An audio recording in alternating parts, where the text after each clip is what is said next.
یہاں یہ بتانا ضروری ہے کہ وہ مولانا مودودی سے کس طرح متعارف ہوئی اور یہ تعارف آگے چل کر کس قالب میں ڈلا اور اس سے کیا نتائج نمودار ہوئے۔ مولانا مودودی کا ایک مقالہ لائف آفٹر ڈیتھ کے عنوان سے ڈربن کے ایک مجلہ دی مسلم ڈائجسٹ میں شائع ہوا تھا، جو قبول اسلام سے قبل مارگریٹ مارکس کی نظر سے گزرا اور انہوں نے بڑی دلچسپی سے اس کا مطالعہ کیا۔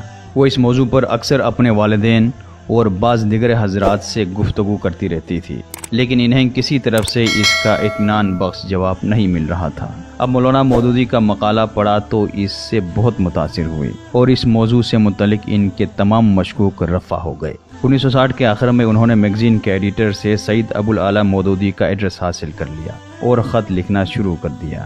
مولانا بھی ان کے ہر خط کا جواب دیتے تھے۔ وہ اس خط و کتابت سے قبل مذہب اسلام میں داخل ہونے کا ارادہ باندھ چکی تھی، تاہم ان کو جہاں کہیں بھی رہنمائی کی ضرورت محسوس ہوتی تو مولانا کو خط لکھتی تھی۔ مولانا مودودی کے مضمون اور خط نے انہیں خاص طور پر متاثر کیا۔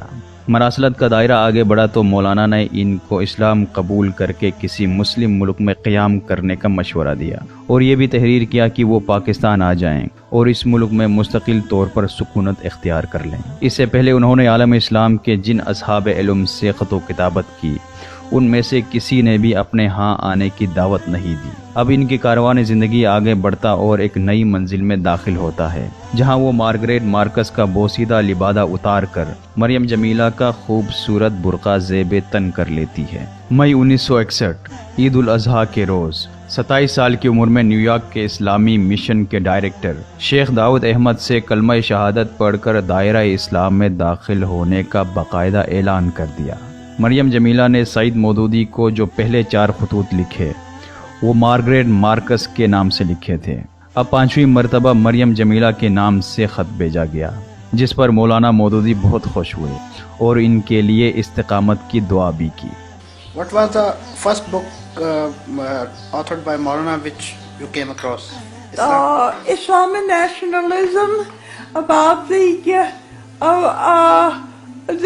nationalism is incompatible with Islam, and the Muslim League was only Muslim nationalism and not Islam. But that impressed me.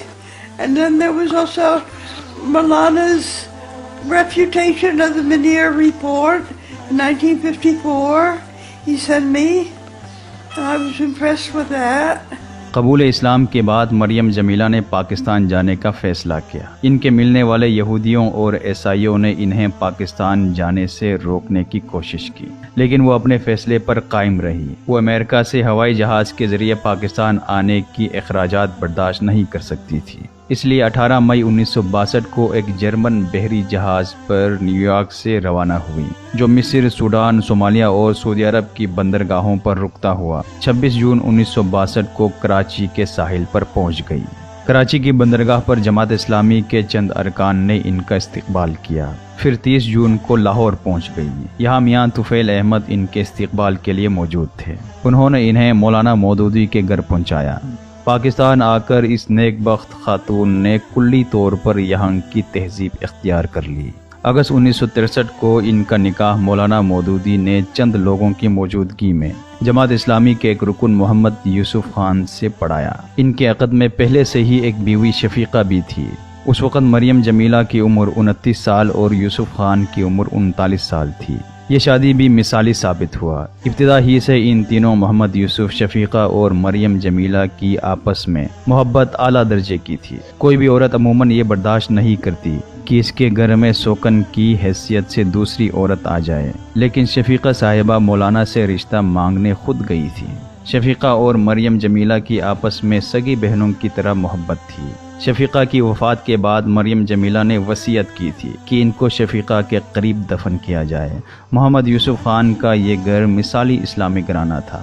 ان کی تحریریں اور کتابیں محمد یوسف خود شائع کیا کرتے تھے۔ مریم جمیلہ وہ خوش بخت خاتون تھی جنہوں نے نہ صرف یہودیت کو چھوڑ کر اسلام کی آغوش رحمت میں پناہ لی، بلکہ اسلام کی خاطر امریکہ کو چھوڑ کر پاکستان ہجرت بھی کی۔ اتنا ہی نہیں بلکہ مغربی فکر و تہذیب کا بے لاگ اور بے باک تنقیدی جائزہ لے کر اس کی خرابیوں کو منظر عام پر لانے کی قابل قدر کوشش بھی کی۔ وہ صرف گفتار کے غازی نہ تھی بلکہ عمل کر کے بھی دکھاتی تھی۔ مریم جمیلہ نے جو ہی اسلام قبول کیا فوراً ہی اس کے فکر و تہذیب کے سانچے میں ڈل گئی۔ کتنی خوش قسمت تھی مریم جمیلہ جن کے دل پر خدا نے دستک دی، گو اسے کھولنے میں انہیں برسوں لگے، لیکن جب یہ دروازہ کھلا تو اس کی دانش مندی اور عقل و فہم کے دروازے کھلتے چلے گئے۔ اسلام اور دوسرے مذاہب کے درمیان مریم جمیلہ نے جس طرح ٹھوس دلائل سے اپنی مطبوعات اور مضامین میں تفریق دکھائی، یہ جمیلہ کا ہی کمال تھا۔ تقریباً 30 سے زائد انہوں نے کتابیں لکھی جو اردو، بنگالی، ترکی اور انڈونیشیائی زبان میں ترجمے کے ساتھ چھپ چکی ہے۔ مریم جمیلہ ان باکمال مسلمان خواتین میں شمار کی جاتی ہیں جنہوں نے مغرب کی اسلام دشمنی کے خلاف قلم سے جہاد کیا۔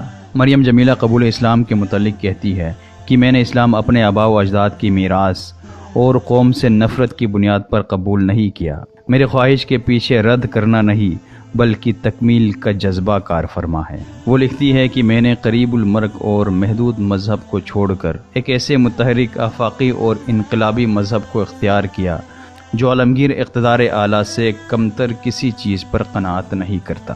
مریم جمیلہ نے مختلف موضوعات پر 34 کتابیں لکھی جن میں ایک بڑا حصہ مغربی فکر و تہذیب پر انتہائی تلخ اور چبھتی ہوئی تنقید پر مشتمل ہے۔ اس عظیم کارخیر کے لیے امت مسلمہ ہمیشہ ان کی احسان مند رہے گی۔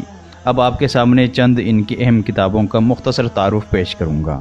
اسلام ان تھیوری اینڈ پریکٹس، یہ مریم جمیلہ کی سب سے اہم تصنیف ہے جو سب سے پہلے 1967 میں شائع ہوئی۔ اس کتاب کو 4 ابواب میں تقسیم کیا ہے۔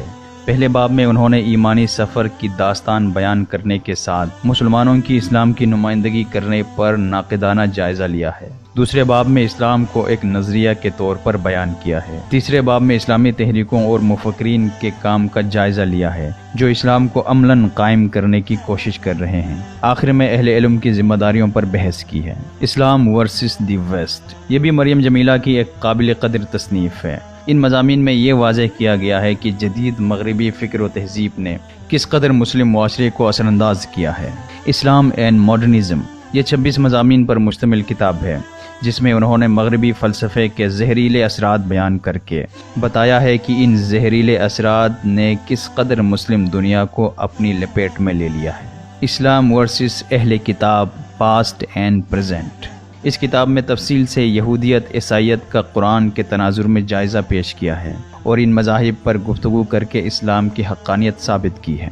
Western civilisation condemn by itself, اس کتاب میں مریم جمیلہ قدیم روم، گریس اور جدید مغربی مصنفین کے حوالوں سے جدید تہذیب اور اس کی خرابیوں کو سامنے لائی ہے۔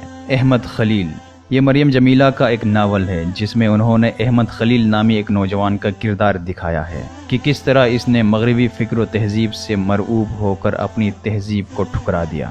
اس کے علاوہ ان کی دوسرے کتابوں میں Islam and Orientalism, is western civilisation universal, who is Maududi, Sheikh Hassan al-Banna and Ikhwan al-Muslimeen, the feminist movement and the Muslim woman, westernisation and human welfare اور Islam face to face with current crisis شامل ہیں۔ ایک امریکی مصنفہ ڈیبرا بیکر نے مریم جمیلہ پر ایک کتاب دی کنورٹ لکھی۔ یہ کتاب 3 حصوں پر مشتمل ہے۔ پہلے حصے میں مریم جمیلہ کی کہانی جانتی ہے، دوسرے میں وہ اس کے تاریخی پس منظر پر روشنی ڈالتی ہے جس میں جماعت اسلامی کی تاریخ اور مولانا مودودی کے سوچ اور زندگی کے تفصیل شامل ہیں۔ تیسرے حصے میں مصنفہ پاکستان کا رخ کرتی ہے اور مریم جمیلہ سے ان کی ملاقات بھی ہو جاتی ہے۔ کتاب کی دلچسپ بات یہ ہے کہ اس میں مریم جمیلہ کی شخصیت اور زمانے کو ہمدرد انداز میں سمجھنے کی کوشش کی گئی ہے۔